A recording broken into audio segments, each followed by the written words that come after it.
ऐसे हैं जिसके जीवन में होंगे तो उसको कभी शांति, कभी सुख, कभी ऐश्वर्य ये टिकेगा नहीं और दुर्गति निश्चित हो जाएगी।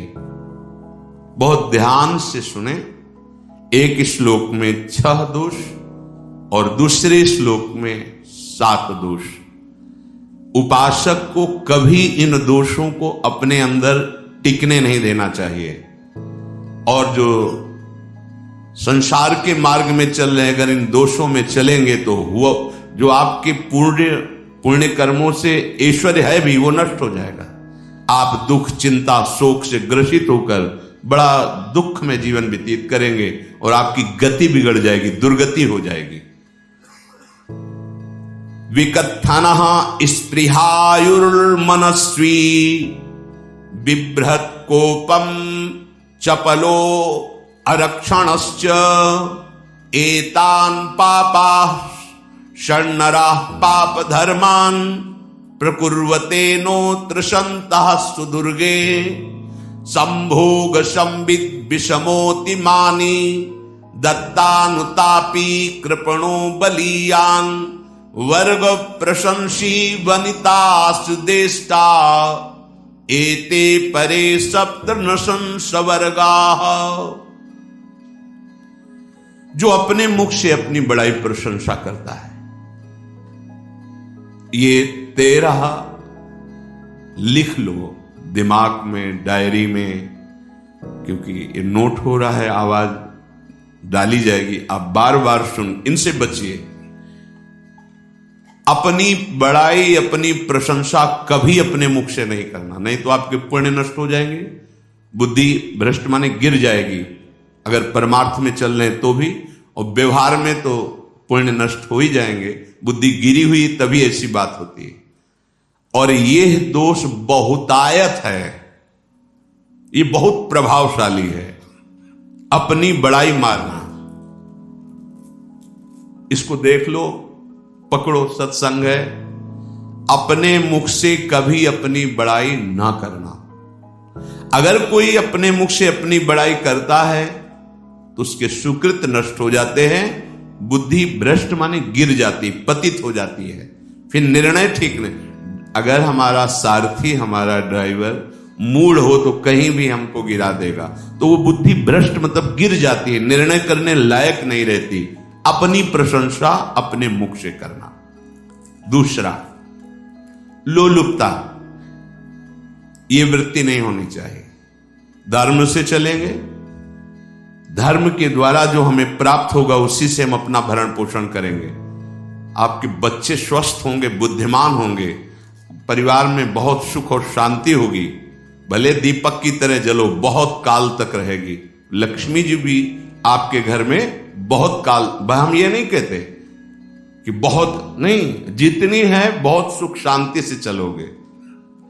अगर लोलुपता करोगे, हिंसा, छल कपट, व्यभिचार, चोरी, ऐसे धन आ जाए, वो आएगा, लेकिन वो हाइलोजन की तरह आएगा, एकदम प्रकाश और फ्यूज, बिल्कुल अंधकार करके जाएगा। देख लेना, तुम्हारे जो सुख के हेतु हैं, तुम्हारा शरीर, तुम्हारे बच्चे, तुम्हारी पत्नी, तुम्हारा परिवार, उसको देख के तुम रात दिन जलोगे बिना आग के। ऐसे उनके आचरण होंगे, ऐसे उनके अंग होंगे, ऐसे उनके दिमाग होंगे, ऐसा उनका व्यवहार होगा। ये लोलुपता अगर उपासक में या किसी में है तो उसको नष्ट कर देती है।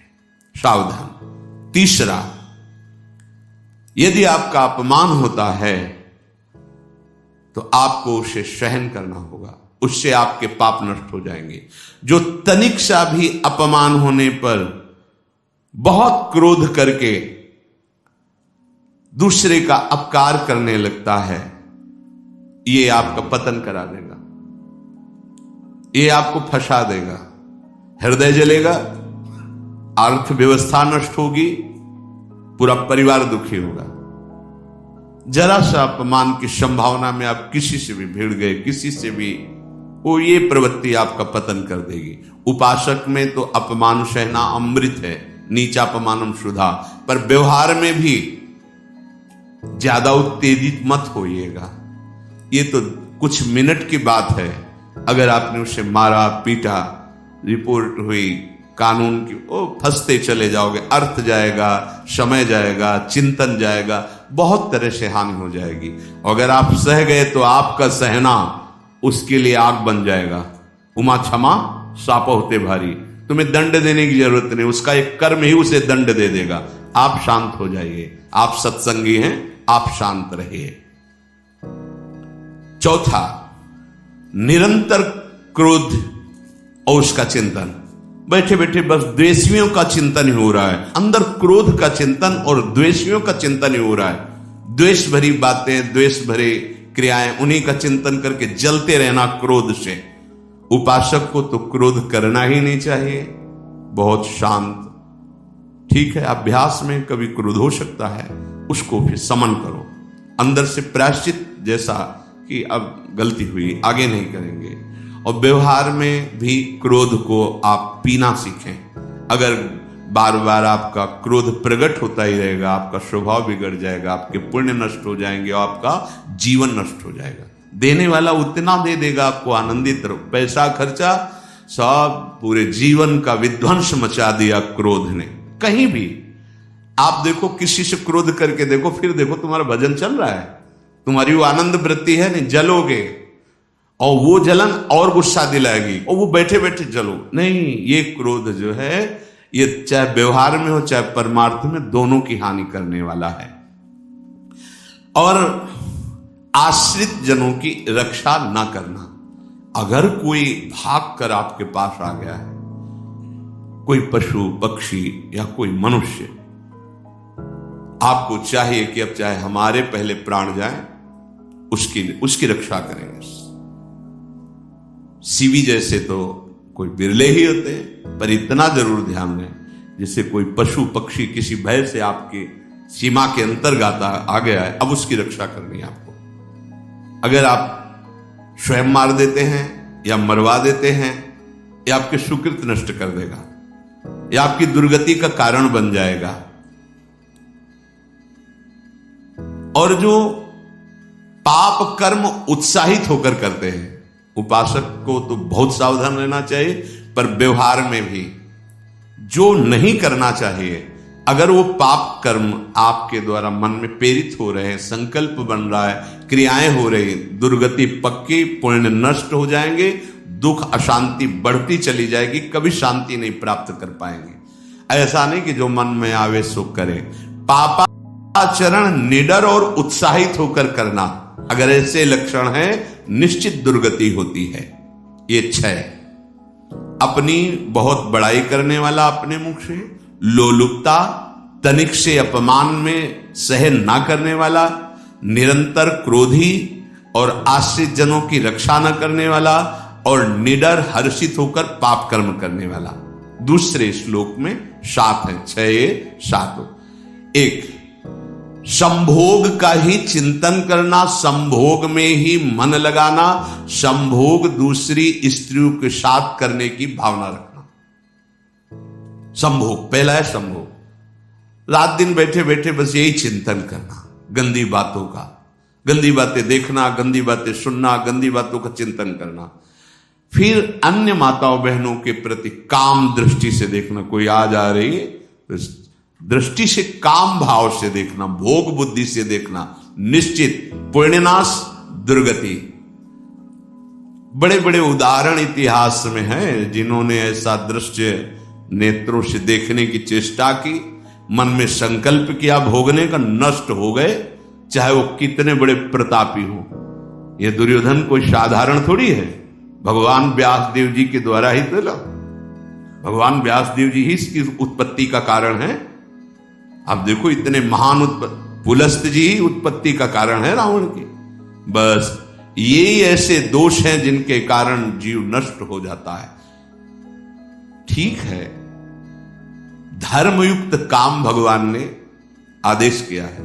आपका पाणिग्रहण संस्कार हो गया है, संतानोत्पत्ति की भावना से कुछ पवित्र तिथियों का त्याग करते हुए चर्चा में हुई है। एक नियम है, एक आदेश है शास्त्र का। आप बहुत काम प्रवृत्ति वाले हैं तो प्रत्येक मास में जब माताएं बहनें पवित्र हो जाती मासिक धर्म से, तो जिनका पाणी ग्रहण आपने किया, जो पत्नी स्वरूप है, वो ठीक है। वहां भी बार बार के लिए व्यभिचार प्रवृत्ति के लिए शास्त्र आदेश नहीं करता, संयम पूर्वक, और उसका चिंतन नहीं करना। पाणी ग्रहण संस्कार है, घर में विराजमान है, एक संयम एक नियम के अनुसार उसका चिंतन तो फिर भ्रष्ट कर देगा। चिंतन प्रभु का करना है, चिंतन प्रभु की सेवा जो आपके कर्तव्य, इसके चिंतन से बचो। घातक है, बहुत बड़ा जहर है। अगर विषय चिंतन होने लगा तो मरोगे, जिंदा जलोगे, दुर्गति भी होगी। ये अंदर की जो आग है ना, कामाग्नि, ये इतनी बढ़ती चली जाएगी, तुम्हारे होश खराब हो जाएंगे कि मुझे क्या करना चाहिए, क्या नहीं करना चाहिए। कोआ मदांधो मदनातुरोमा, अंधा हो जाएगा, नहीं दिखाई देगा अनुजा तनुजा क्या है कौन है, कुछ नहीं, भ्रष्ट बुद्धि। संभोग का चिंतन नहीं। धर्मयुक्त काम आदेश है शास्त्र में। यदि आप प्रवृत्ति मार्ग में हैं तो अपनी पत्नी को जो पाणी ग्रहण स्वीकार किया है, वहां भी पवित्र तिथियों का त्याग करते हुए, एकादशी है, रामनवमी है, नव दुर्गा है, जन्माष्टमी है, राधाष्टमी, जो पवित्र तिथियों का त्याग करते हुए, और ऐसे जो मर्यादाएं हैं उसके अनुसार, और कहीं पराई स्त्री के साथ संभोग के बाद निश्चित दुर्गति पक्की है। ऐसे ही माताओं के लिए है, स्त्री शरीर के लिए है। यदि वो ऐसी गलत चेष्टा, तो पतिवंचक परपति रति करई, रो नरक कल्पसत परई। ये भोग चिंतन से बचने की चेष्टा कीजिए तो क्रिया से अपने आप बच जाएंगे। क्रिया के पहले चिंतन होता है, चिंतन से ही क्रिया का आवेश आता है। चिंतन संभालिए, इसी से भगवत प्राप्ति होती है, चिंतन से, और इसी से दुर्गति भी होती है। अनन्यस चिंतयन्तु माम, भगवान चिंतन कह रहे मेरा करो, कर्तव्य कर्म मेरे को समर्पित करो। अब जब चिंतन संभोग का होगा तो बुद्धि भ्रष्ट हो जाएगी। ये जो राक्षसी प्रवृत्तियां सुनने को मिलती है ना, कि ऐसा हुआ, वो देखा सुना और चिंतन किए, अब इतनी राक्षसी वृत्ति आ गई कि बस अब उनमें और राक्षसों में कोई अंतर नहीं रह गया। दूसरा, विषमता रखने वाला, सबके साथ बर्ताव ऐसा कि मैं बहुत श्रेष्ठ हूं और दूसरे सब नहीं, ऐसा व्यवहार नहीं। सब भगवत स्वरूप हैं, समान व्यवहार। जैसे आपके भोजन है तो जो आप पा रहे हो वही सबको दीजिए, बैठने की व्यवस्था, उठने की व्यवस्था, क्रम बाय क्रम, पर उसको भी नीच भाव से मत देखिए। उस कोटि का उसको प्यार दीजिए, दुलार दीजिए, सम्मान दीजिए। इतनी विषमता न फैलाते रहे अपने जीवन में कि आप सबके निंदा के पात्र बन जाए। विषमता नहीं, सबको प्यार।